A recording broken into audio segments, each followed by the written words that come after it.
Hola a todos, soy el profesor Antonio Alayo y el día de hoy vamos a estudiar a la antigua Grecia. Si ustedes observan la imagen, ese es uno de los restos arqueológicos de la Grecia antigua, la Acrópolis de Atenas. Vamos a estudiar su historia, sus manifestaciones culturales, qué es lo que ha dejado Grecia para el mundo. Año 1200 a.C., en un lugar privilegiado, entre el mar Mediterráneo y el mar Egeo. Se trataba de un territorio formado por una península y un conjunto de islas. Los griegos fueron un pueblo colonizador. No se conformaron con permanecer en su territorio, sino que buscaron nuevos lugares para ampliar su civilización. Eran excelentes navegantes y llegaron a muchos rincones del mar Mediterráneo, extendiendo el comercio y la artesanía. Vamos a iniciar con su ubicación geográfica. La cultura griega también se le llama la Hélade por su ubicación geográfica precisamente. Como pueden observar en el mapa, toda la parte del mar Mediterráneo, todo lo que es Europa y Asia, es donde se ha desarrollado la cultura griega. Pero debemos ser precisos, y la cultura griega se desarrolla en la península balcánica, o también llamada península de los Balcanes. Ahí podemos observar la península balcánica. La civilización griega abarcó 3 regiones: la Grecia continental, que viene a ser la península en sí, la península balcánica, y las penínsulas del Peloponeso, que se puede observar al final, y la península de Ática, donde se desarrollan Esparta y Atenas, respectivamente. En el Peloponeso, Esparta, y en Ática, Atenas, que son 2 de las ciudades más importantes de la Grecia antigua.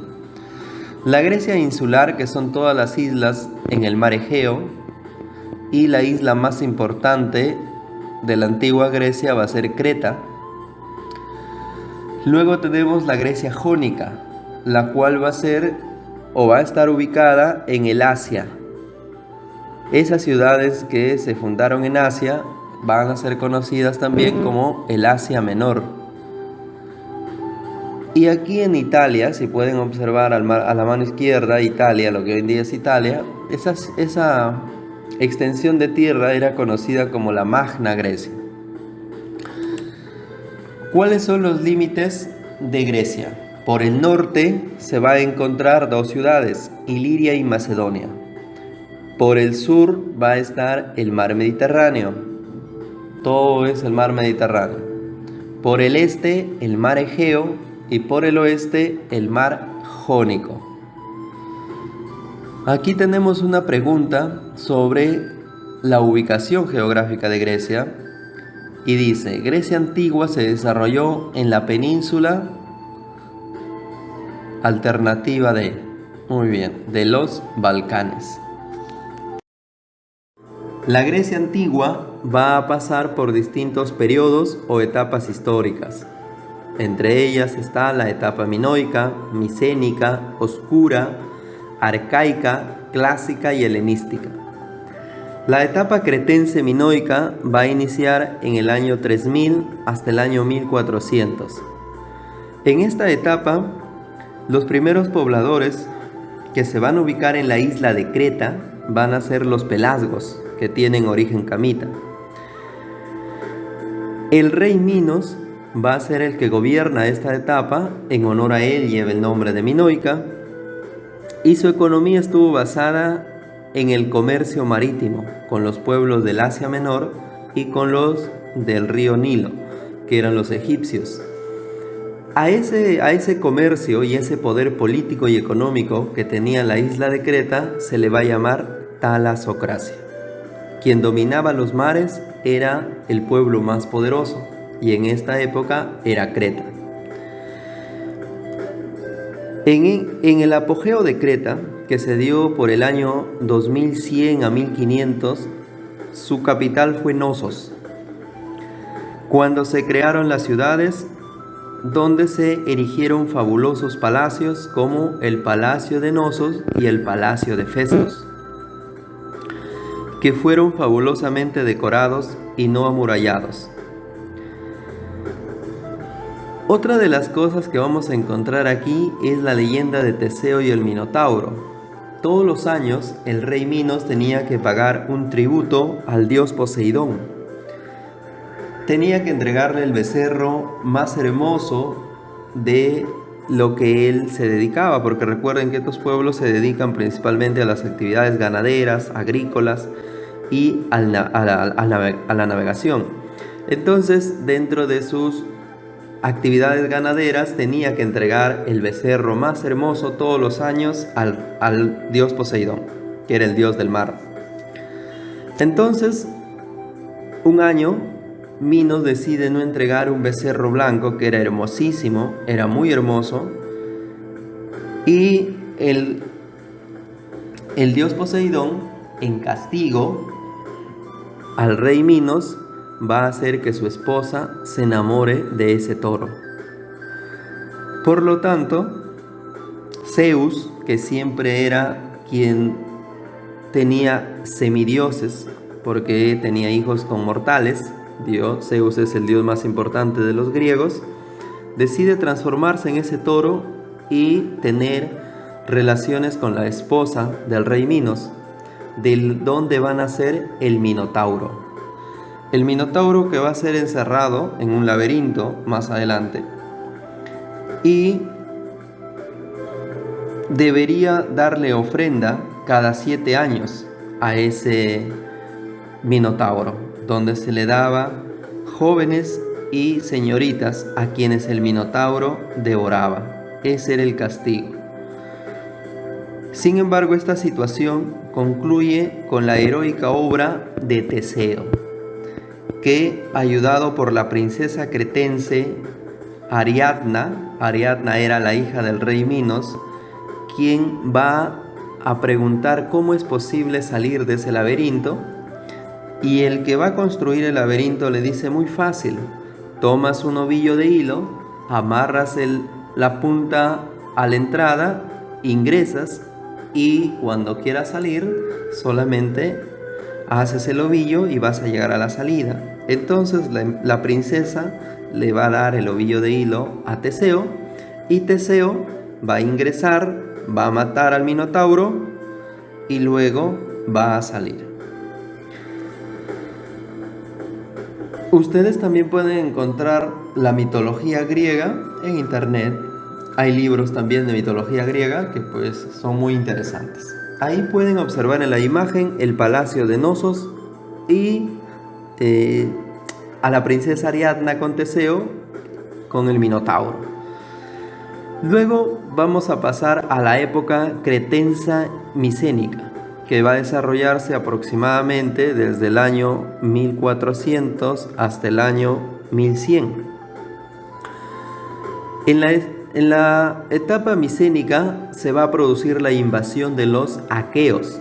Los aqueos, que son de origen ario, por eso en algún momento Adolfo Hitler decía que la raza aria era la más importante, la raza superior, y las demás debían de morir, porque la raza aria es una raza indoeuropea que se va a ubicar pues en toda Europa, y van a llegar a invadir la península de los Balcanes. A ellos se les va a llamar aqueos. Los aqueos son los que traen el arte de la guerra a Grecia, porque los aqueos ya traen, por ejemplo, los carros con armas, los carros que van a ser tirados a caballo y que ahí van a traer las armas. También ellos son los que traen, digamos, o son la primera civilización griega. A veces nos preguntan cuál fue el pueblo que da origen a los griegos, y son los aqueos. Van a crear las grandes ciudades amuralladas. Entre ellas se acordarán Troya. Troya era una ciudad de murallas donde era imposible ingresar. Aquí se va a dar precisamente la guerra de Troya, donde los griegos van a conquistar Troya. Acuérdense del caballo de Troya, ¿no? Esta historia se cuenta, por ejemplo, en la Ilíada. También hay una película que es Troya, donde uno de los héroes va a ser Aquiles, que también es un semidios, quien va a vencer a Héctor. Los personajes: Héctor es hijo del rey Príamo, el rey Príamo es rey de Troya. Y cuando pensaban que los troyanos habían vencido, los griegos le dejan un regalo, un caballo, y en ese caballo de madera gigante se habían metido todos los griegos. El caballo lo ingresan a la ciudad, a la muralla, dentro de las murallas, porque era imposible conquistar Troya. Y pues mientras que todos festejaban, ellos salen del caballo y logran apoderarse de Troya, los griegos. Troya luego va a ser la ciudad de Constantinopla, que hemos visto, Constantinopla, y luego va a ser Estambul. Hoy en día es Estambul y se encuentra en Turquía. Esa es Troya. Después tenemos la época oscura, que va del año 1100 al año 750. Aquí se va a producir una serie de invasiones. Ya hemos visto que los aqueos son los primeros, luego van a venir los dorios, los eolios, los jonios. Son todos de origen ario, todos. Los micénicos son derrotados por los dorios porque los dorios introducen el hierro. Los dorios van a dar origen a los espartanos. Se van a ubicar en la península del Peloponeso, en Esparta. Y los jonios van a ubicarse en Ática y van a dar origen a los atenienses, a Atenas. Luego tenemos la etapa arcaica. La etapa arcaica, aquí van a aparecer las ciudades-estado, que ellos le llamaban polis. Y las más importantes van a ser Atenas, Esparta, Argos, Tebas, Ítaca, todas las ciudades de Grecia que van a rodear ese momento, tanto la isla, la península, todas las ciudades del Asia Menor, todas esas ciudades van a desarrollarse y se les va a llamar polis, ciudades-estado. El comercio va a iniciar con distintos pueblos y entre ellos con Fenicia. ¿Y por qué con Fenicia es importante? Pues Fenicia contribuye con el alfabeto. En Fenicia se cree el alfabeto. Y ese alfabeto va a ser tomado por los griegos. Aquí va a empezar la democracia en Atenas. En Atenas es un pueblo democrático que no inicia necesariamente con la democracia. Hay varias formas de gobierno anteriores a la democracia. ¿Y quién va a ubicarse en esta época? Va a ser Homero. Homero, que va a escribir dos grandes libros, la Ilíada y la Odisea. La Ilíada habla sobre la guerra de Troya. Si ustedes quieren conocer todo sobre la guerra de Troya, pueden leer la Ilíada. También supongo que en letras, literatura, tienen que leer la Ilíada. Y la Odisea, que es el otro libro de Homero. Y la Odisea es todas las pericias que pasa Homero en regreso a su pueblo, a Ítaca. Entonces, esas dos obras son muy buenas y les recomiendo pues que las lean. Luego viene la época clásica. La época clásica se va a dar el apogeo de las polis griegas. Dos polis griegas van a lograr su máximo apogeo, su máximo esplendor, y son Atenas y Esparta. Y ya hemos mencionado que a Atenas su origen son los jonios y a Esparta los dorios. También se van a dar las guerras médicas. En las guerras médicas van a pelear los persas contra los griegos. ¿Por qué se le llama guerras médicas? Porque a los persas también se le llamaba medos. De ahí el nombre médicas, las guerras médicas. En estas guerras médicas van a ser tres, y las tres guerras médicas las van a ganar los griegos. Los persas querían expandir su territorio y quisieron conquistar a los griegos, pero no pudieron derrotarlos. Ellos inician la guerra, sin embargo terminan perdiendo la guerra. Después de las guerras médicas se va a dar el siglo de Pericles. Pericles ha sido uno de los más grandes gobernantes que ha tenido Atenas. Entonces, después de las guerras médicas, va a sobresalir Atenas, y Esparta queda un poco relegada. Por eso es que Esparta se va a aliar con los persas para hacerle la guerra a Atenas, y eso se va a conocer como las guerras del Peloponeso.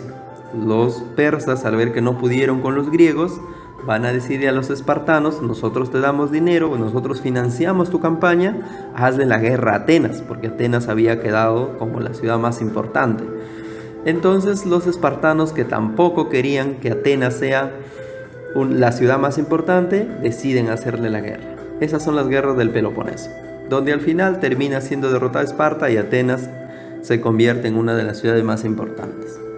Aquí va a destacar el Ágora, que es una plaza pública donde se va a reunir la asamblea ateniense para principalmente aprobar leyes. Y la Acrópolis, que habíamos visto al inicio, la Acrópolis, que era un refugio, era un lugar donde también están algunos monumentos como de la diosa Atenea, de Zeus. La época clásica fue la más importante del imperio o de la civilización griega. Y esta etapa se dio desde el año 500 hasta el año 336 a.C., todas las etapas. Y por último está la etapa helenística. Después de las guerras del Peloponeso, después de que Pericles deja el poder, Grecia está desestabilizada políticamente, ya no es la misma, y aparece la figura de Filipo. Filipo, que es el padre de Alejandro Magno, que es macedonio. Aparece entonces la etapa de los macedonios, y ellos van a ser quienes derrotan a los persas definitivamente, y pues Alejandro Magno, que es el hijo de Filipo, es quien asume el control. Por eso esta etapa helenística también se le considera como el periodo alejandrino, porque Alejandro Magno es quien va a gobernar. Y Alejandro Magno, ¿por qué se le dice helenística? Helenística es difundir la cultura griega por el mundo, la helenización. Él va a difundir esa cultura tanto a Oriente como a Occidente, y esa mixtura se va a convertir en los helenos. Alejandro Magno, que significa Alejandro el Grande, Magno es el Grande, nace en Macedonia, y dentro de su obra cultural él va a intentar que lo que se había dado en la época clásica vuelva a resurgir. Por eso va a crear la biblioteca en Alejandría y el Faro de Alejandría, la biblioteca donde se recopilaron los libros más importantes de la época, y el Faro, que era un lugar para poder, donde irradiaba luz, ¿no? Porque Alejandría era la ciudad más importante, era la ciudad cultural, era la capital de la Grecia antigua en esta época helenística. Conquistó Egipto, Mesopotamia, Persia, la India, y al final, en el año 146, se da la invasión de los romanos. Cuando los romanos invaden a los griegos, no terminan por destruirlo, sino terminan por adoptar su cultura. Muchos dicen que al final los griegos son quienes conquistan a los romanos, porque la cultura griega es, pues, sin lugar a duda, que va a ser difundida por el mundo a través de los romanos. Ustedes pueden observar ahí el Faro de Alejandría y la Biblioteca de Alejandría, y también Alejandro Magno. Es decir, tenían varios dioses. ¿Te suena Ares, el dios de la guerra? ¿Y Poseidón, el dios del mar? Seguro que sabes que Zeus era el dios de todos los dioses. En esta civilización surgió la mitología griega, una colección de relatos e historias sobre los dioses y los héroes que los griegos escribían para explicar a la gente el origen del mundo y transmitir sus valores. ¿Conoces la historia de Hércules? Era el hijo de Zeus y era todo un superhéroe, mitad dios, mitad humano. Su fuerza era de otro planeta. La religión griega va a estar constituida por muchos dioses. Y estos dioses viven en el Olimpo. En el monte Olimpo es el lugar de residencia de los dioses. Las características de la religión griega es que fueron politeístas porque adoraron a muchos dioses, antropomorfistas porque los dioses tenían forma humana y vivían de un modo similar a los humanos, teniendo las mismas virtudes y defectos que ellos. Panteísta porque se mencionaba que los dioses se encontraban en cada parte del universo.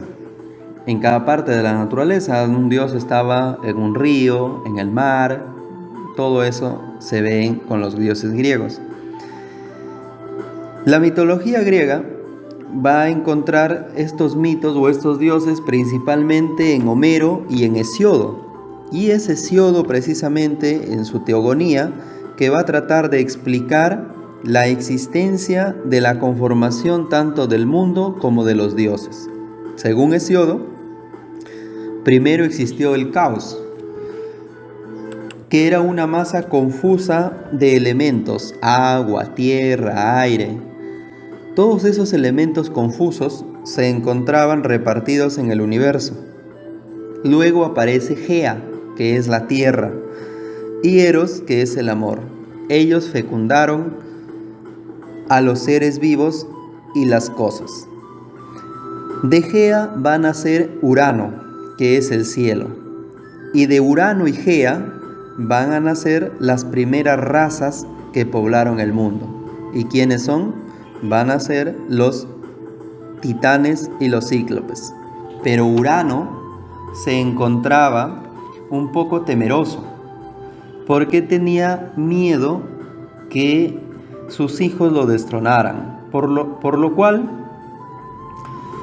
tomó una medida. Lo sepultaba en las profundidades, pero Gea se vengó haciendo que uno de ellos, Cronos, el tiempo, lo mutilase y ocupase su lugar. Cronos pasó a ser entonces el jefe de los dioses. Pero a semejanza de su padre, también odiaba a sus hijos, e inmediatamente después que nacieron, los devoraba. Rea, que era la esposa de Cronos, que representa la fertilidad, decidió salvar a uno de ellos, Zeus, en cuyo objeto dio a Cronos una piedra envuelta en lienzos, la que fue devorada por el dios. Zeus fue educado ocultamente y cuando llegó a la adolescencia hizo dar a Cronos un brebaje que lo obligó a vomitar todos los hijos que había devorado, volviendo así a la vida a Hestia, a Deméter, a Hera, a Hades y Poseidón, todos hermanos de Zeus, pero los titanes, celosos de los nuevos dioses, les hicieron la guerra. Zeus entonces bajó al Tártaro, que es el infierno, que es la tierra del bajo mundo, la tierra subterránea, y sacó de allí a los cíclopes, haciéndolos sus aliados. Los titanes quisieron asaltar el Olimpo colocando unas sobre otras las montañas de los alrededores, pero fueron rechazados de una terrible contienda en que unos y otros se lanzaban las islas y los montes. Después de su victoria, los dioses sepultaron a los titanes en el Tártaro y convivieron en que Zeus tendría las regiones sublimes del espacio, Poseidón, el mar y Hades, las profundidades de la tierra. Así es como se van a formar los dioses, quienes Zeus y Hera van a tener a sus hijos, entre ellos Atenea, Dionisio, Ares, Hefesto, Apolo, Afrodita y todos los dioses griegos que se muestran en la imagen.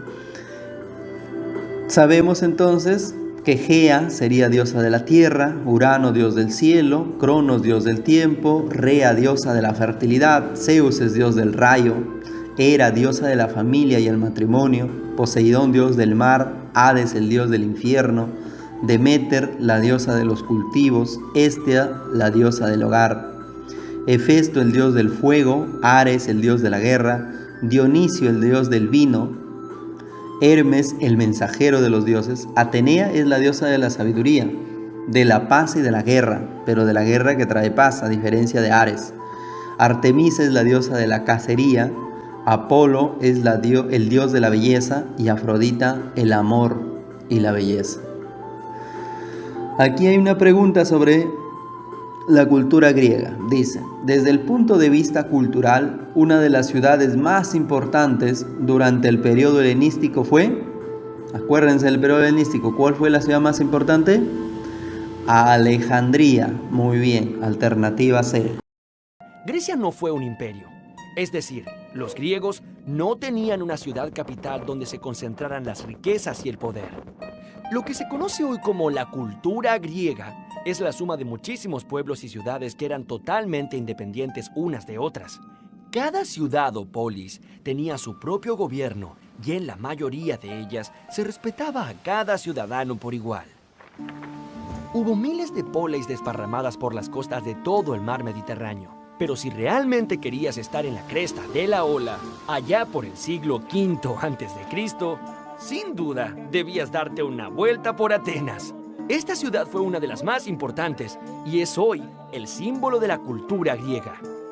La Acrópolis era el lugar donde se construyeron los edificios más importantes.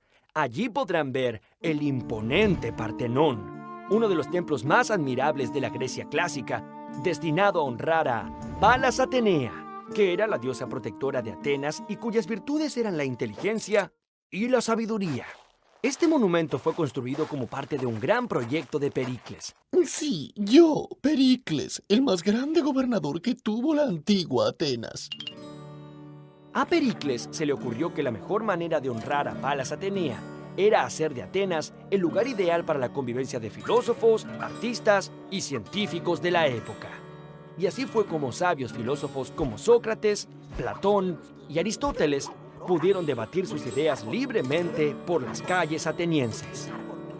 Atenas fue el primer lugar del universo donde se comenzó a moldear la idea de una democracia, que significa gobierno del pueblo. La idea de los atenienses era crear un gobierno en el que todos los ciudadanos libres participaran de las decisiones y pudieran disfrutar de los resultados.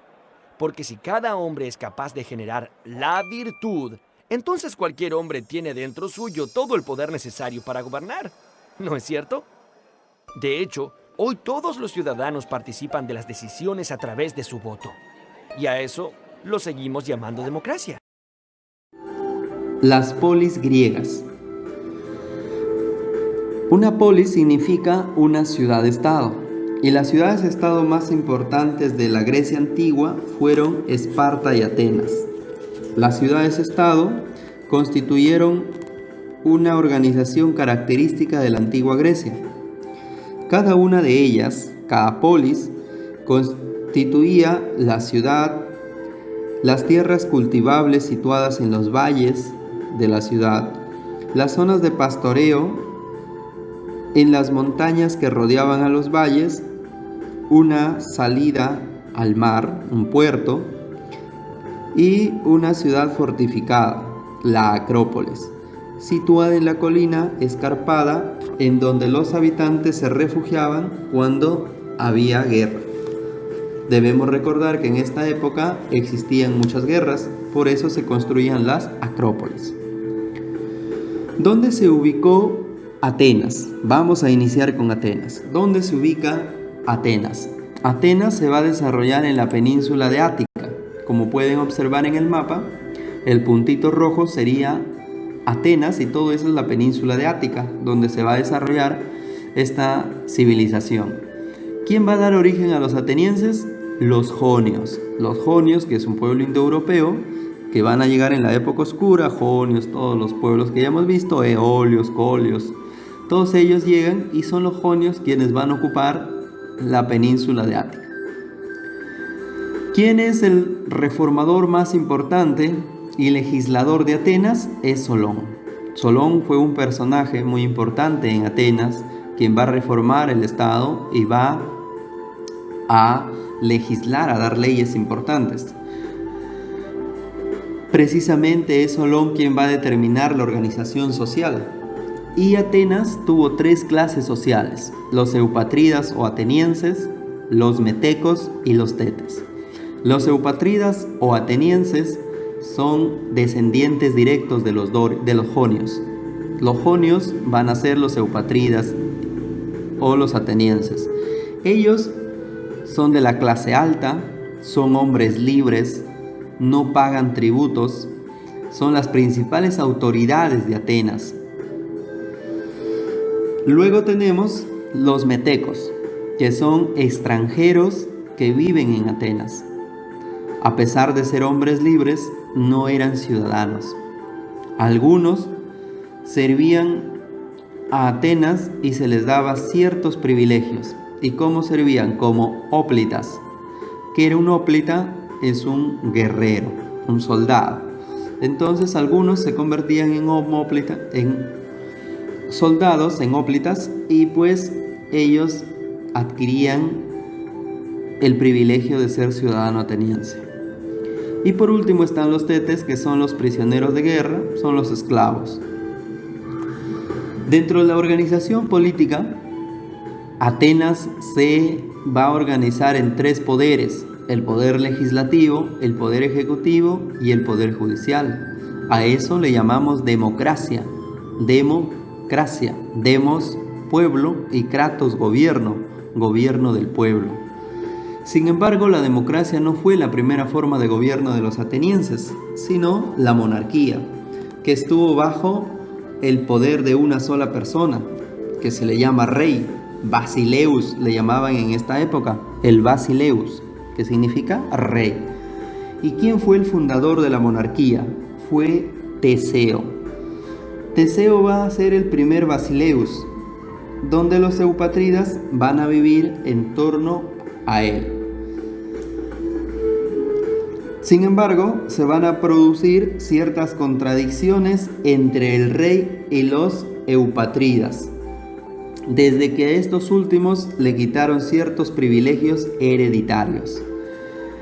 Entonces, es en el año 683 aproximadamente que la monarquía va a ser suplantada. La monarquía va a ser sacada del poder por los arcontes. Los arcontes, quienes van a dirigir de ahora en adelante al estado ateniense. Y el rey solamente tenía algún cargo religioso. Luego, los arcontes se van a convertir en la aristocracia, que es el gobierno de los nobles, el gobierno de los eupátridas, quienes crean el arcontado. Uno de los eupátridas más destacados, o el que implanta la aristocracia, es Dracón, quien pertenecía precisamente a la clase alta. Y Dracón consideraba que deben gobernar los bien nacidos. Es por ello que establece una forma de gobierno y legislación favorable para los eupátridas. Luego va a aparecer la timocracia, que es gobierno de los ricos. Esta timocracia va a ser impuesta por Solón, que es el reformador más importante de esta época. Y con ello se va a dar el avance de los grandes comerciantes, porque son los nuevos ricos, y ahora los grandes comerciantes, al tener mucho dinero, empezaron a gobernar. Ya que en sus inicios ellos fueron marginados por la aristocracia, entonces ahora era el turno de gobernar. Por eso Solón establece una organización social de acuerdo a su poder económico. Y establecía que los que tenían mayores rentas económicas o riquezas podían gobernar. Esto favorecía mucho a los grandes comerciantes. Mediante un censo, Solón obtuvo información sobre el ingreso económico de los ciudadanos y de sus respectivas propiedades, clasificándola en grupos de mayor a menor renta, como los pentacosidemenios, los de una renta mayor a 500 dracmas, y los hipeis, grupo con ingresos menores a 400 dracmas, los eugitas, sector con ingresos de 200 y 300 dracmas, y los tetes con una renta menor a 100 dracmas. Esas fueron las clases sociales que va a organizar o que va a encontrar Solón. Solón también va a suprimir el esclavismo por deudas. O sea, no hay prisión por deudas. Y esa es una ley importante porque hasta la actualidad, si tú sacas un crédito del banco, tú no puedes ir preso por deudas. Nadie va preso por deudas. Mira, es una ley de Solón. Esta ley va a traer como consecuencia que se implante otro tipo de gobierno, la tiranía. La tiranía que fue instaurada por Pisístrato. Es un gobierno ilegal, ya que Pisístrato, mediante un golpe de Estado, debido al populismo, contó con el apoyo de los tetes, va a obtener el poder, instaurando así una época de autoritaria, una época donde no se permitía la expresión. Iba a hacer muchas obras a favor del pueblo, de los tetes, para que lo sigan apoyando. Cuando Pisístrato muere, el poder lo asumen sus dos hijos, Hiparco, quien fue asesinado, e Hipías, quien en venganza instauró un gobierno cada vez más despótico. Sin embargo, los aristócratas de Atenas van a consultar al oráculo de Delfos, que era muy importante en esta época, el oráculo de Delfos, donde se va a ir para poder saber qué nos depara el futuro. El oráculo de Delfos era muy importante. Entonces, estos aristócratas van a sobornar a la pitonisa del oráculo de Delfos para que interviniera Esparta, logrando así la huida de Hipías. Con ello se va a instaurar la democracia. Y la democracia va a ser instaurada por el padre de la democracia, quien es Clístenes. Clístenes, que tenía por objetivo que los grandes comerciantes monopolizaran el control político, desplazando definitivamente a la aristocracia. Porque ya hemos dicho que democracia es el gobierno del pueblo. Y dentro de la democracia tenemos los distintos poderes que aquí podemos observar. No nos olvidemos entonces, la monarquía fue instaurada por Teseo, la aristocracia fue instaurada por Dracón, la timocracia por Solón, la tiranía por Pisístrato y la democracia por Clístenes. Dentro del poder legislativo tenemos el Senado, o también llamado Bulé o Consejo de los 400, que eran ciudadanos mayores de 30 años. ¿Cuál era su función principal del Senado? Dar leyes, preparar las leyes. Y el otro organismo dentro del poder legislativo era la Eclesia, o también llamada Asamblea. Aquí estaban todos los hombres libres, todos los atenienses, todos los eupatrídas, ciudadanos mayores de 20 años. ¿Y cuál era su función? Era aprobar las leyes. Se reunían principalmente en el ágora y aprobaban las leyes. El poder ejecutivo estuvo dirigida por 9 arcontes, 9 magistrados que eran elegidos por la asamblea. Ya no eran con origen hereditario de la clase alta, no, eran elegidos por la asamblea. Dentro de los arcontes tenemos el rey o basileus, que era el arconte religioso. Tenemos el arconte epónimo, que su nombre servía para identificar el año de gobierno, era el protector. Tenemos el arconte polemarco, que se encargaba de los asuntos de la guerra, era el militar, el arconte militar. Y tenemos los otros 6 arcontes que se encargaban de la justicia, porque su función principal de los arcontes era hacer cumplir las leyes. Dentro del poder judicial tenemos el areópago, que eran exarcontes y se encargaban de sancionar los delitos de homicidio. Y por otro lado tenemos el tribunal de los eliastas, que estaba constituido por 6.000 jueces mayores de 30 años y quienes se encargan de la administración de justicia en general. Toda la administración de justicia cae sobre el tribunal de los eliastas. Solamente el areópago se encarga de delitos de homicidio. La educación en Atenas fue distinta a la educación en Esparta. En Atenas lo que se buscaba era crear hombres libres, cultos e inteligentes, que fueran parte de una comunidad sabia, de sabiduría. ¿Y cómo se daba la educación? Cuando el niño nacía, siempre se le asignaba un pedagogo, un profesor, que le iba a enseñar al niño todo sobre leer, escribir, cultura, religión, todo lo que conocemos, aritmética, geometría, todo. Porque en Grecia se dieron los grandes avances de todas las ciencias prácticamente. Hasta los 7 años el pedagogo se encargaba de ese niño. Luego, a los 7 años pasaba a la palestra, que era una escuela, pero una escuela militarizada, digamos, donde se les enseñaba la parte de la guerra. En esta parte ellos aprendían sobre las armas, sobre cómo ser soldados, porque los atenienses también tenían soldados. Y de los 14 a los 16 años pasaban al gimnasio para tener un cuerpo fuerte, poder ser muy buenos soldados. Los atenienses tenían como ideal que tú deberías ser muy fuerte y muy culto. O sea, ser inteligente y ser bello a la vez, físicamente, muy bien cuidado. Efebo a los 16 años.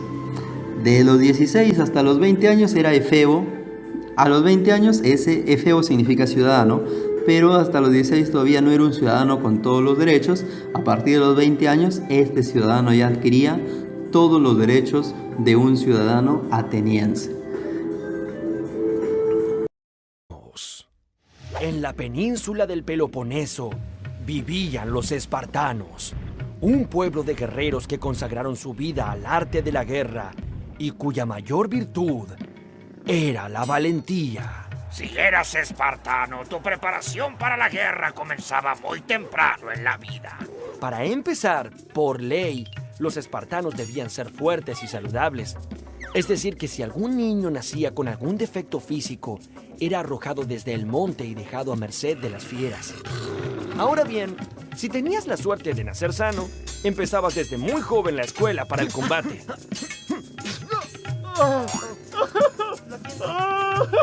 Y tu participación en el ejército duraba desde que tenías 20 años hasta que tenías 60. Todo espartano debía estar preparado para marchar al frente en cualquier momento, y el equipo de combate era tan solo una espada corta, una lanza de 2 metros y un casco que dejaba en descubierto solo los ojos, la boca y el mentón. Y no olvidemos el escudo, que era tan importante para el soldado espartano que por ley estaba obligado a morir antes de perderlo. Eso es un poco exagerado. Los espartanos hemos pasado a la historia como un símbolo de valentía, y existen muchas historias que lo demuestran. Por ejemplo, durante las guerras médicas, en el 480 a.C., un inmenso ejército del imperio persa quiso invadir las ciudades griegas con el fin de desterrarlas del planeta. Allí, tan solo 300 espartanos al mando del rey Leónidas hicieron frente a miles de soldados persas. A pesar de su abrumadora desventaja, estos 300 valientes espartanos lograron demorar el avance del enemigo y así dar tiempo para que el resto de los griegos organizaran su resistencia. Ninguno de estos espartanos sobrevivió a este combate, pero se alcanzó el objetivo y los persas fueron... Entonces, Atenas es la ciudad del conocimiento. Por otro lado, tenemos a Esparta, que es la ciudad guerrera. Esparta es otra de las polis griegas más importantes de la época clásica.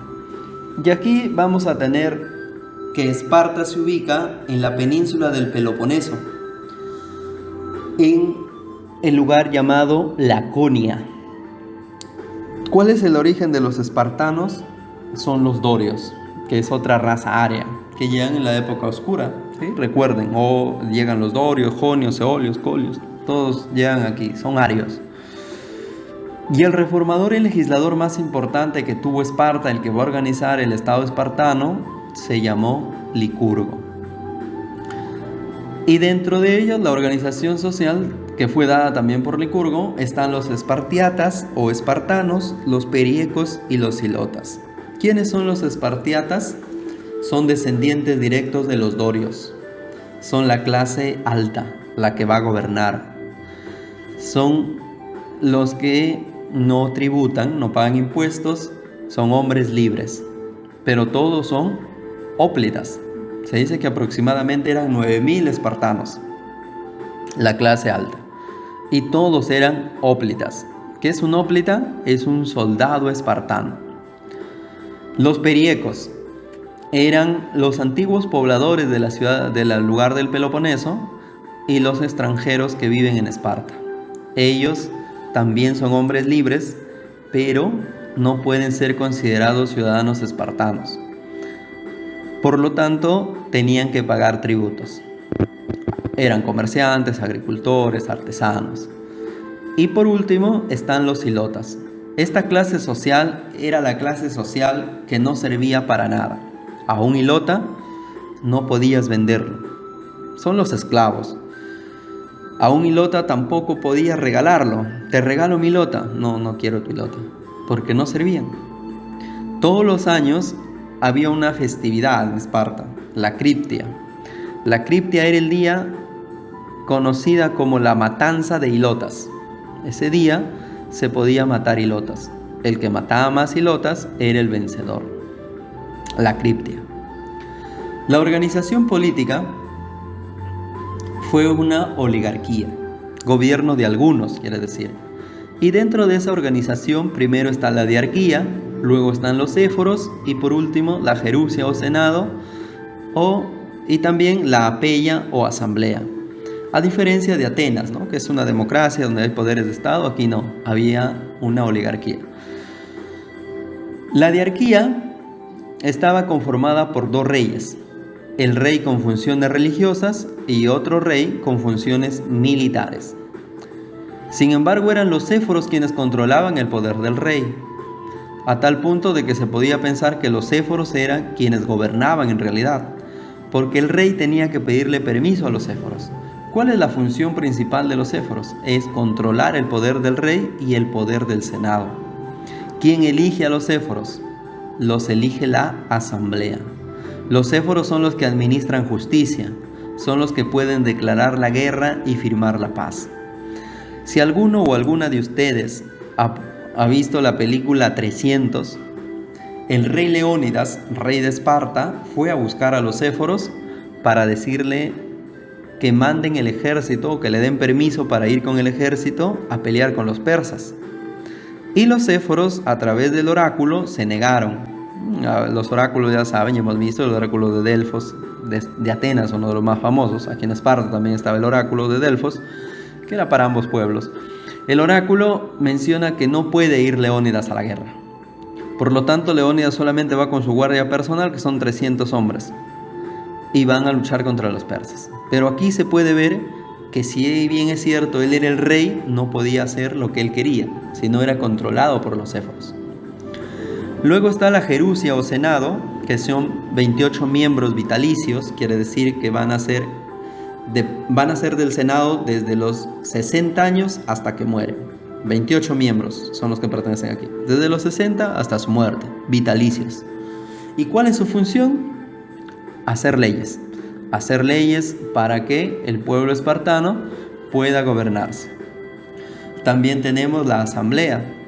La asamblea lo constituyen todos los espartanos, todos los espartiatas, pero que sean mayores de 30 años. ¿Y cuál es su función? Es nombrar senadores y éforos. La educación en Esparta es muy diferente a la educación en Atenas. El ideal que se busca son hombres fuertes y sanos. Por eso la educación de Esparta es una educación clasista, una educación militarista y selectiva. En esta educación va a destacar la agogé. ¿Qué es la agogé? Se dice que a los 7 años, o bueno, desde que nacía, cuando nacían, el niño era supervisado por los éforos. Cuando el niño nacía, el éforo lo tomaba de las manos y decía: tú vas a ser agricultor. Y era agricultor. Tú vas a ser hóplita, soldado espartano. era hóplita. A otro, tú vas a ser ganadero, tú vas a ser artesano. Salía uno y le decía, tú no sirves para nada, y lo arrojaban al monte Taigeto. No podían vivir. Las personas con malformaciones o cualquiera otra, un impedimento que les podía convertirse en guerreros espartanos, porque se buscaba eso. Entonces el niño pertenecía al Estado desde su nacimiento. A los 7 años el niño era arrancado de la madre para llevarlo a la naturaleza. Eran arrojados de Esparta para que se formara su carácter y pues puedan sobrevivir sin nada, eran arrojados sin nada. Y los que lograban sobrevivir regresaban a Esparta a los 17 años. Una vez que regresaban, luchaban para determinar quiénes iban a ser al final soldados espartanos, porque no todos los que regresaban eran ya soldados espartanos, sino aquellos que lograban vencer a sus contrincantes en las luchas. Luego de eso, ya los ganadores se convertían en hóplitas, que eran soldados espartanos, que van a pertenecer al ejército hasta los 60 años. A los 60 años recién pueden ir a ser agricultores, a ser ganaderos, a tener sus parcelas, sus tierras, lo que ellos tenían. A los 30 años, a un espartano perteneciente al ejército se le daba permiso para contraer matrimonio. Un día se les daba. Ese día salían del ejército, cuando cumplía 30 años, salía del ejército, iba a su casa, se casaba y tenía un hijo, para poder dejar su descendencia, pues. Porque a los 60, cuando él regrese, su hijo estará de 30 y él dejará otro, y así podían continuar con la estirpe espartana. Entonces, eso era la educación en Esparta, muy distinta a la educación en Atenas. Pero en ambas ciudades, tanto en Esparta como en Atenas, se practica el ostracismo. Apúntalo. El ostracismo es el destierro. Aquellos que no podían convertirse en guerreros espartanos eran desterrados de Esparta. O aquellos que querían sublevarse eran desterrados. Lo mismo en Atenas. Aquellos que no lograban convertirse en ciudadanos eran desterrados. O también les tocaba la pena de muerte. Entonces, eso es el ostracismo, el destierro. Las guerras médicas. Se les llama guerras médicas porque a los persas también se les llamaba medos, guerras médicas. Fueron enfrentamientos entre griegos y persas que se dieron desde el año 492 hasta el año 449 a.C. ¿Cuáles son las causas para las guerras médicas? Tenemos el expansionismo, el afán expansionista de los persas, que quisieron apoderarse de las ciudades griegas. Como podemos observar en el mapa, el imperio persa, al margen derecho, al frente del imperio persa se encontraba la península de los Balcanes, o la península balcánica, donde se desarrollaba la cultura griega. Y entre ambos se encuentra el mar Egeo, pero en estas costas de Asia, conocidas como el Asia Menor, habían muchas ciudades griegas. Jonia, Mileto, por ejemplo, eran ciudades griegas que se encontraban en el Asia Menor. Y los persas querían expandir su imperio por estas costas del Asia Menor y luego ir a Europa. Por lo tanto, el afán expansionista del imperio persa era una de las causas. Otra de las causas es el control de la ruta marítima. Recuerda que los griegos gobernaban gracias a la talasocracia y eran pues quienes se encargaban de toda la ruta marítima del mar Egeo, del mar Mediterráneo, del mar Negro, que también está aquí. Entonces, eso es lo que querían los persas. Otra de las causas es las formas de gobierno distintas entre ambos pueblos. Mientras que los persas eran despóticos, con un poder autoritario, los griegos eran demócratas, la democracia. Y otra causa va a ser la prosperidad económica de los pueblos del Asia Menor. Esos son pueblos griegos. Sin embargo, eran económicamente muy prósperos, lo que fue, digamos, envidiado por los persas y por eso querían apoderarse. El pretexto es que Persia ingresa a Mileto y los de Mileto se rebelan contra los persas. Es ahí donde inicia o se declara la guerra contra los griegos. Aquí hay una pregunta. Dice: con la expansión de Grecia, esta entra en pugna militar con Persa a través de las guerras médicas, ¿no? Con Persia. Alternativa B. Las guerras médicas fueron 3. Las 3 fueron iniciadas por los persas y en las 3 fueron derrotadas por los griegos. La primera guerra médica se da desde el año 490 al año 480, la segunda del 480 al 479 y la tercera del 479 al 449, todas antes de Cristo. En la primera guerra médica, que fue iniciada por el rey Darío, el rey persa Darío, contra las ciudades-estado griegas, conquistando o logrando invadir la parte del Asia Menor, las ciudades del mar Egeo y todas las ciudades griegas prácticamente, solamente quedaron bajo una resistencia muy fuerte Atenas y Esparta. Y es así que los atenienses ayudaban de alguna otra manera a los demás pueblos griegos, y es por eso que Darío va a declararle la guerra a Atenas por la ayuda que le daba a los demás pueblos griegos. Se produce la batalla de Maratón, una de las batallas más importantes de la antigüedad.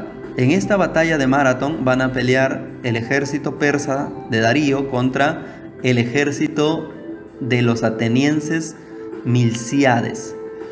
Aquí, según Heródoto, va a existir un héroe que se llama Filípides, y Filípides va a correr desde Atenas a Esparta a pedir ayuda a los espartanos. Sin embargo, los espartanos, como se encontraban en sus celebraciones religiosas, no van a la ayuda.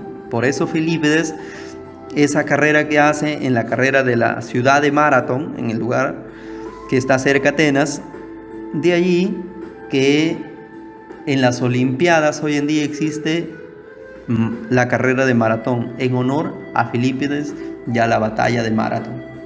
Al final, Milcíades derrota a los persas y se da la primera victoria griega. El héroe entonces de esta batalla de Maratón es Milcíades. Pasaron 10 años y Jerjes, el hijo de Darío, nuevamente va a iniciar la Segunda Guerra Médica. Y Jerjes va a luchar contra el ejército de los griegos, y el primero que se va a enfrentar a los persas es Leónidas, en la batalla de las Termópilas. En la batalla de las Termópilas, Leónidas se enfrenta con sus 300 hombres al ejército de Jerjes. Después de resistir, terminan siendo derrotados. Aquí es una victoria de los persas. Sin embargo, aquí, después de la batalla de las Termópilas, tanto atenienses como espartanos se van a unir en un solo frente para luchar contra los persas. Y eso fue fundamental, porque el combate de Salamina a manos o a órdenes de Temístocles, que era el general del ejército griego, él era ateniense, logran derrotar a los persas. Y en la batalla de Platea, Pausanias era el jefe del ejército griego, pero él era espartano. Entonces, dos de las grandes ciudades eran los que iban a dirigir el ejército griego y logran derrotar a los persas. Luego van a Micala y se da el combate de Micala, donde también van a ganar. ¿Quién fue el que comandó la victoria ateniense en Micala? Fue Letóquidas. Ellos son los 3 héroes de la Segunda Guerra Médica, siendo derrotados los persas. Después de ello, el hijo de Jerjes, Artajerjes, va a luchar o va a iniciar la Tercera Guerra Médica. Los griegos están ya también cansados de los persas y quieren derrotarlo por completo. ¿Y qué van a hacer? Va a ir a Atenas en busca de todos los pueblos conquistados y van a formar la Liga de Delos. La Liga de Delos es la reunión de todos los pueblos griegos, pero a órdenes ¿de quién? De Atenas. ¿Y quién iba a estar al mando de todo este ejército? Iba a estar Simón, un ateniense. Entonces aquí, después de la Liga de Delos se da la batalla de Micala y el combate de Eurimedonte. Aquí es donde son derrotados definitivamente los persas y se va a firmar la paz de Calias. Se firma la derrota de los persas y los persas deciden regresar a su imperio, no volver por tierras griegas con esa paz de Calias. ¿Quién fue el héroe? Fue Simón.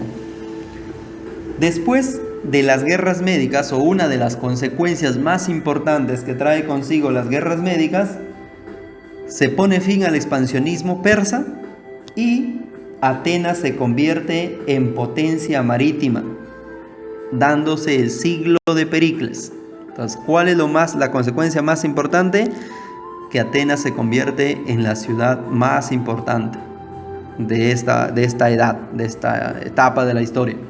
Y ahí también se va a dar el siglo de Pericles, lo que a los espartanos pues no les gustó para nada. Aquí tenemos una pregunta. ¿La sociedad de la antigüedad considerada como aquella que dio origen a la democracia? Fácil. Alternativa D, Grecia. Las guerras del Peloponeso. Se van a dar enfrentamientos entre Esparta y Atenas. Aquí la rivalidad es muy fuerte entre ambos estados, tanto comercial como política. Los pueblos que están en contra de los atenienses y quieren liberarse de su dominio van a formar con Esparta la Liga del Peloponeso, la cual se va a enfrentar a la Liga de Delos de Atenas. Esparta va a invadir Ática, la península de Ática.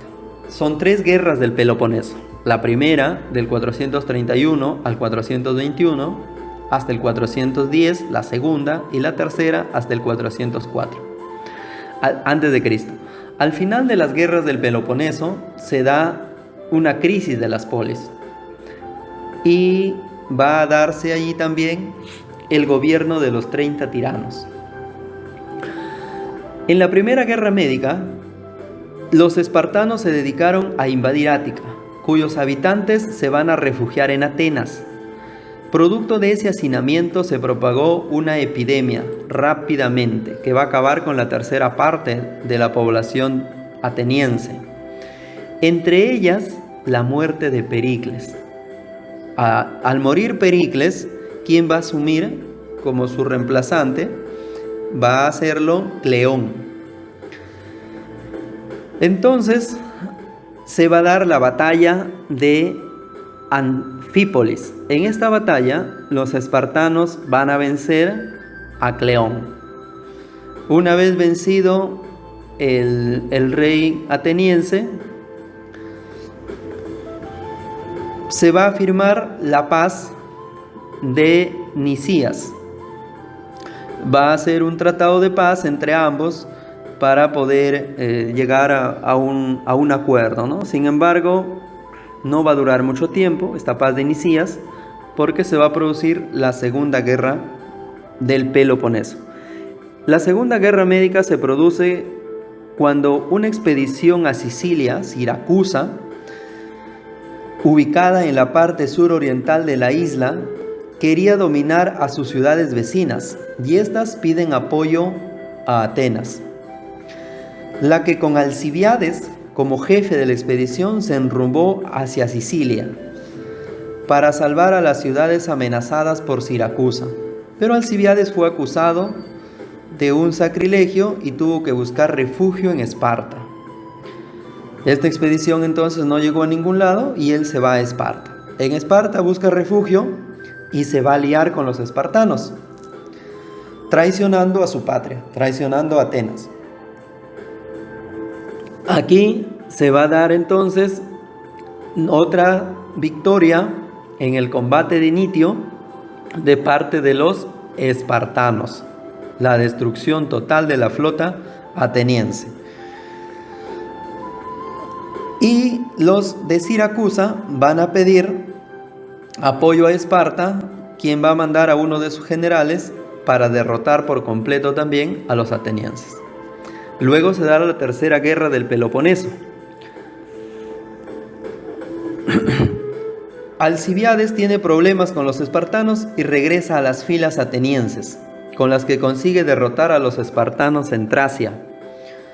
por lo que es recibido como salvador de la patria. Pero el rey espartano Lisandro va a derrotar al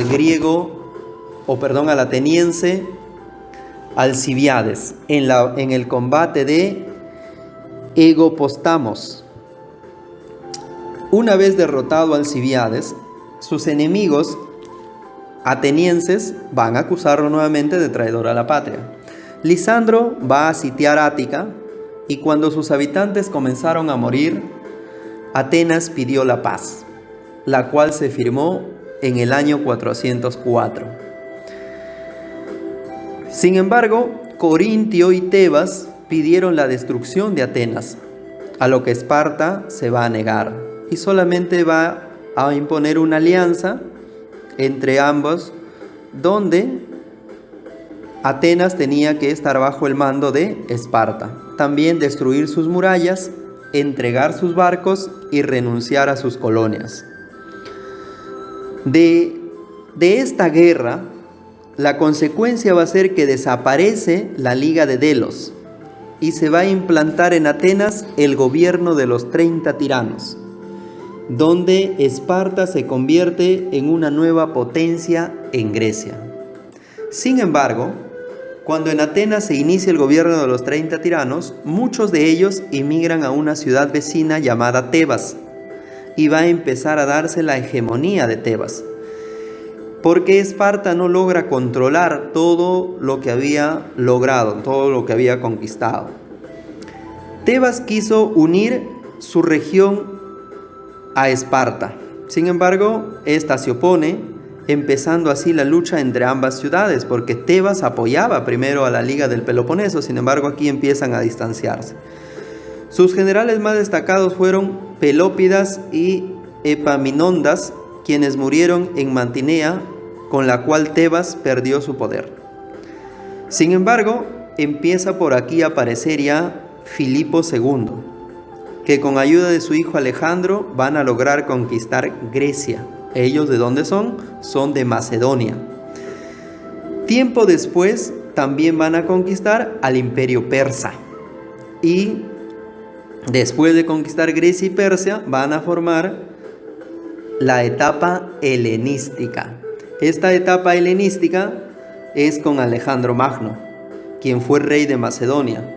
Es uno de los reyes más importantes, es reconocido un genio militar. Alejandro Magno le gustaba pelear de día, de noche, en lluvia, en desiertos, era un genio militar. El maestro de Alejandro Magno fue Aristóteles, uno de los grandes filósofos atenienses. Sin embargo, él no elige primero a Aristóteles, sino elige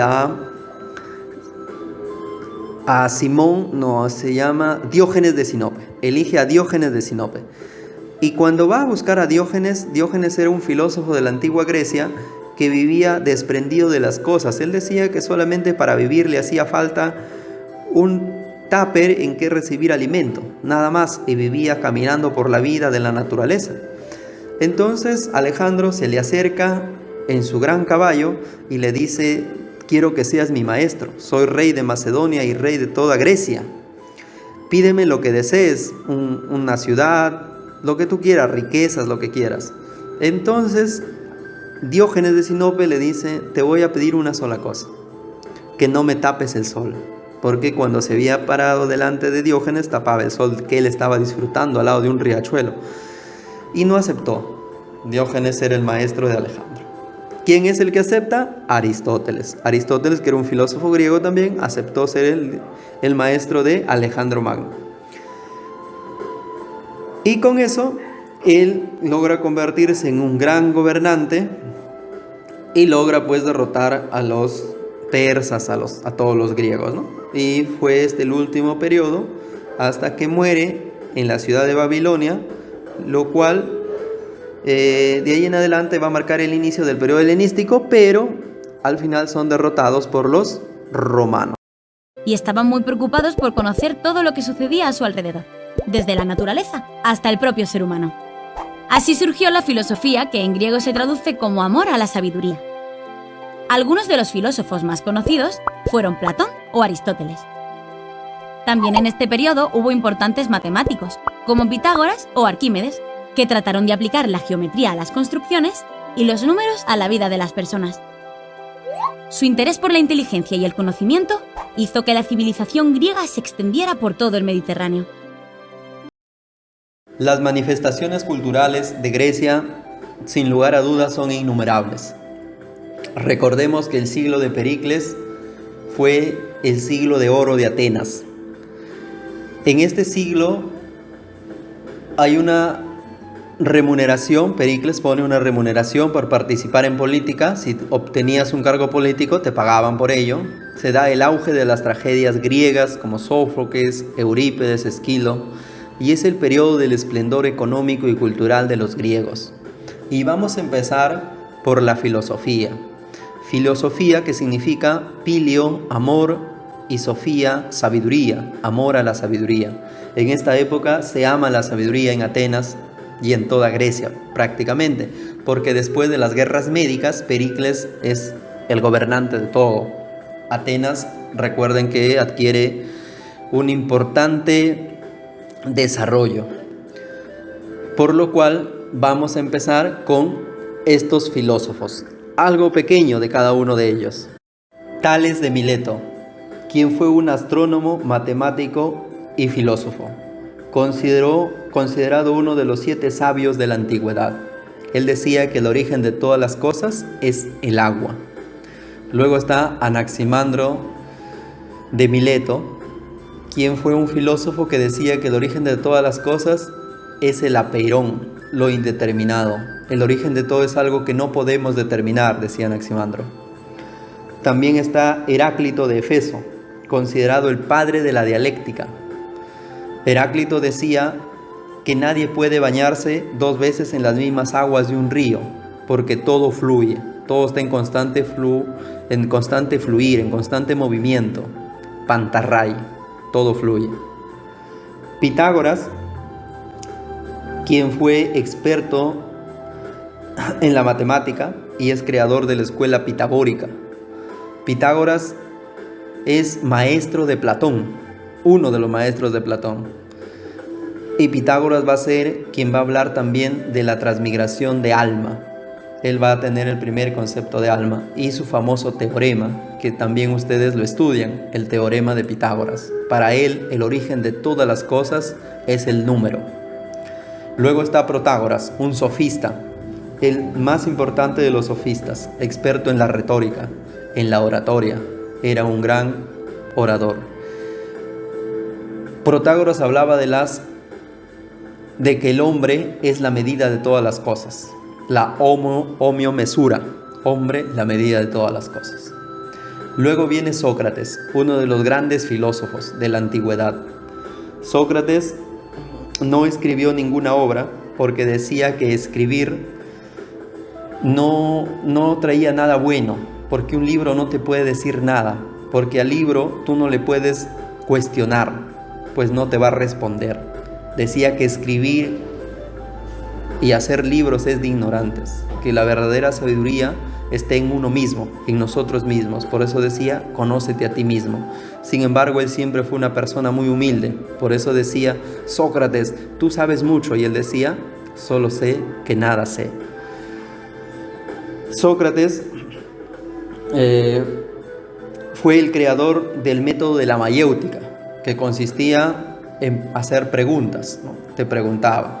Sócrates es asesinado o es condenado a la pena de muerte por corromper a la juventud y por estar en contra de los dioses. Por eso Sócrates es asesinado. Él es el maestro de Platón. Todo el mundo conoce que es el maestro de Platón. Platón es discípulo de Sócrates. A él va a ser quien se le conoce como el fundador de la academia, donde empieza a implantar sus pensamientos que habían sido dados por Sócrates. Sin embargo, la academia lo funda en honor a su otro maestro, que era Pitágoras. Y en la puerta de la academia, para ingresar, decía, nadie ingresa si no sabe geometría. Todos tenían que saber geometría los que querían ingresar a la academia. Platón entonces va a hablar sobre el alma, sobre que existe un mundo sensible y un mundo insensible, sobre que el cuerpo y el alma son dos cosas diferentes. El alma está prisionera en el cuerpo, decía. Y tiene un mito, el mito de la caverna, donde explica cómo se da el conocimiento. Platón, que su obra cumbre es La República. Y el maestro de Aristóteles. Aristóteles fue quien va a fundar el Liceo y fue maestro de Alejandro Magno. Además, su obra cumbre es La Política y tiene también un libro muy importante que es el Organón. Estos autores tienen muchísimos libros. Aristóteles es padre de la psicología, pero a diferencia de Platón, decía que el cuerpo y el alma eran una misma. Tenía un dicho que decía: soy amigo de Platón, pero más amigo soy de la verdad. Mientras Platón es un poco idealista, Aristóteles es un poco materialista, realista, si quieres. Decía que lo único que podemos conocer es el mundo de las cosas, el mundo que conocemos, el que se encuentra. En cambio, Platón decía que este mundo de las cosas era ficticio y que hay un mundo ideal donde está el mundo verdadero. Todos esos temas tú los trabajas en filosofía. Temas muy bonitos, hablar de cada filósofo. Aquí hay una pregunta. Dice: el centro cultural y comercial más importante del Imperio Macedonio fue Alejandría. Alternativa C. Seguimos con las manifestaciones culturales y ahora vamos a tener la arquitectura. La arquitectura griega fue sólida, elegante y armoniosa. Tiene una línea recta predominante. Como ustedes pueden observar, las construcciones, la Acrópolis, el Partenón, el Erectón, tienen líneas rectas, o se pueden observar líneas rectas. No usaron arco ni bóveda. El arco es, digamos, el dintel de la puerta, pero en forma oblicua. Y tampoco bóvedas, techos. Si se dan cuenta, no hay techos en forma de bóveda. Y uso de columnas. Todas las construcciones griegas tienen columnas. Y van a tener 3 columnas principales con las que van a construir. Aquí podemos ver la imagen de las 3 columnas más importantes de los griegos, que son la dórica, que era fuerte y robusta, como lo pueden observar, la jónica, con ornamentación de figuras, se pueden observar figuras, y la corintia, que se da en el periodo helenístico, la cual tiene muchas más figuras todavía. Estas son las 3 columnas más utilizadas por los griegos. Dentro de los templos más importantes o monumentos más importantes que han construido, tenemos el Erectón, que fue construido por Pericles. Aquí ven el Erectón en el margen inferior derecho, que fue construido por Pericles y, bueno, fue el que ordenó construirlo, porque el constructor fue el arquitecto Menesicles.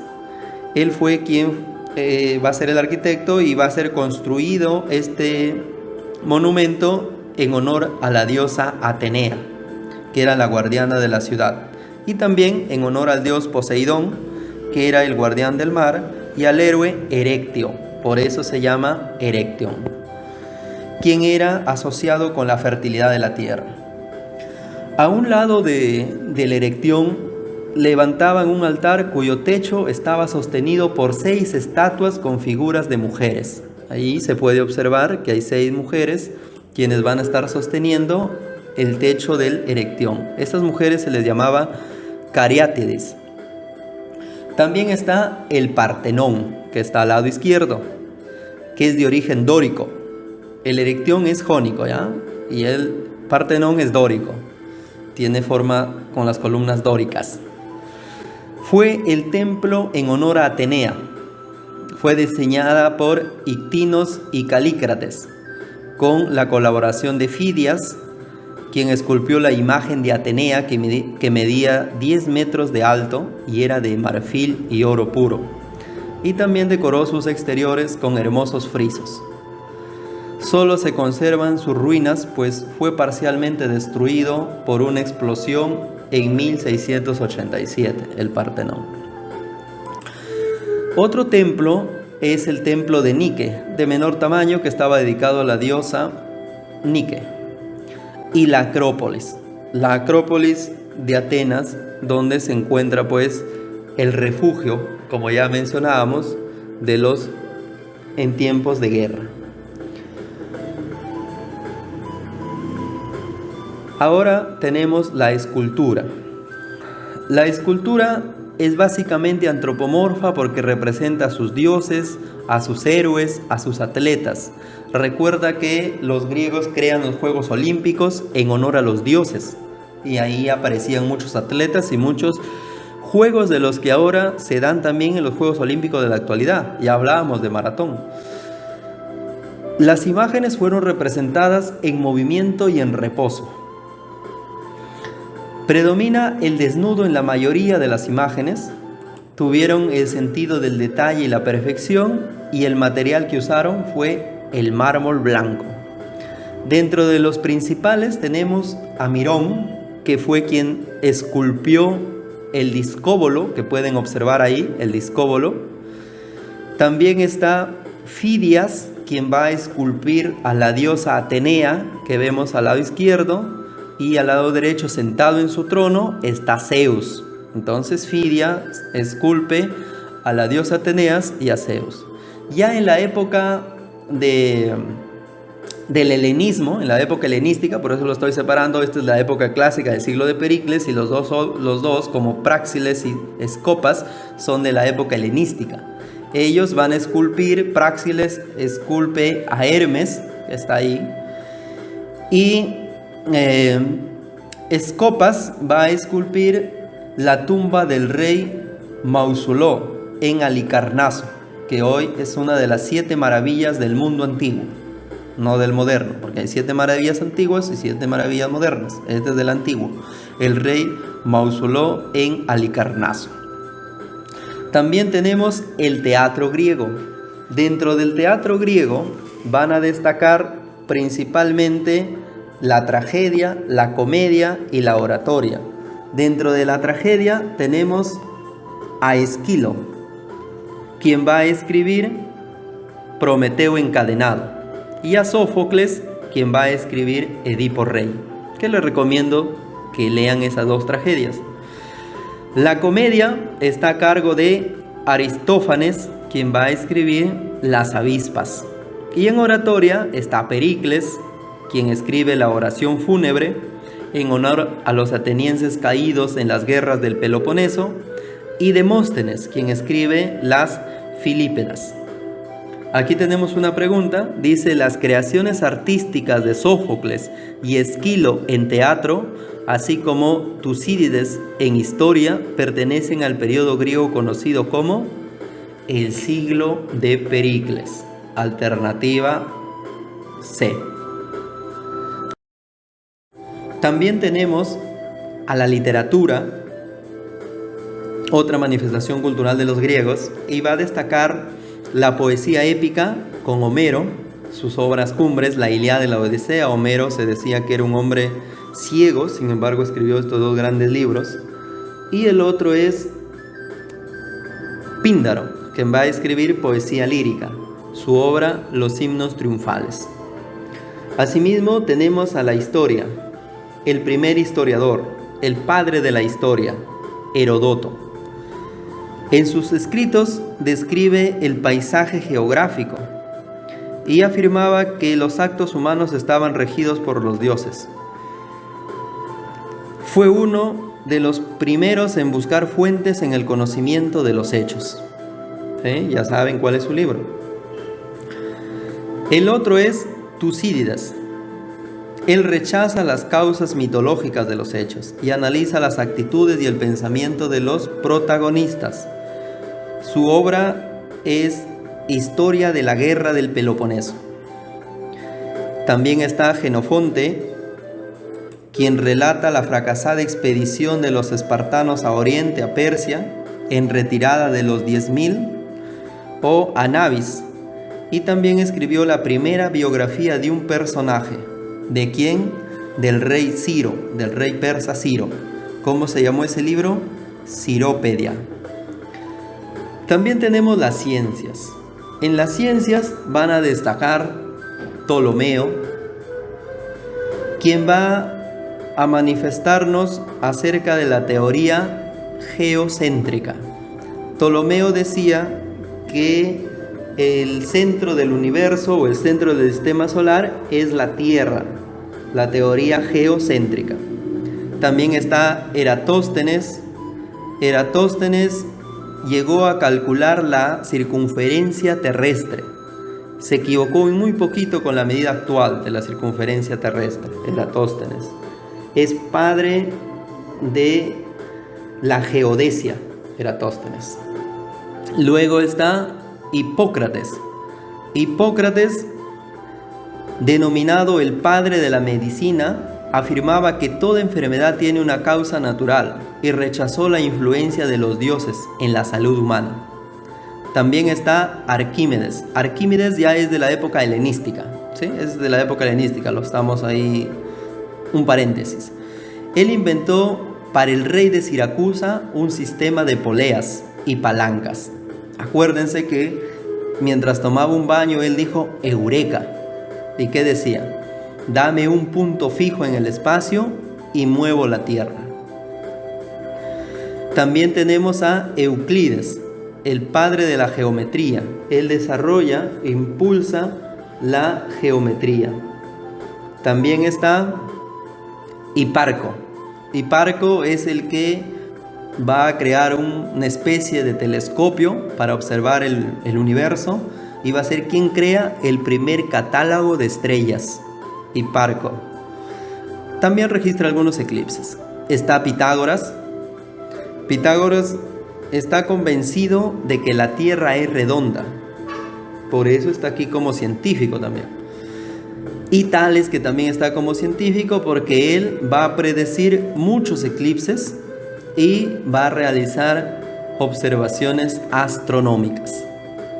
Ellos entonces van a ser personajes que van a dar el gran auge cultural a Grecia. Y tenemos una pregunta que dice: el Partenón y el Erectión, construcciones arquitectónicas griegas, fueron edificadas en la Acrópolis de Atenas en el periodo del siglo de Pericles. Muy bien, alternativa A. De esta manera hemos llegado al final de la cultura griega. Sin lugar a dudas, esta es una de las grandes culturas de Europa y del mundo y que ha dado mucho al mundo entero. Mucho de lo que ellos han inventado hasta el día de hoy lo usamos. Lo que queda es hacer un organizador visual de toda la cultura griega donde puedas hacerme un cuadro comparativo de lo que es Esparta y Atenas para diferenciarlo muy bien. Acuérdate que en unos tienen gobiernos diferentes, tienen una educación distinta, tienen reformadores y legisladores diferentes, porque su organización política es completamente diferente. Y luego resolver la práctica del documento adjunto. Y también quedan las claves, por si acaso se nos pasó alguna pregunta en el camino. Eso es todo.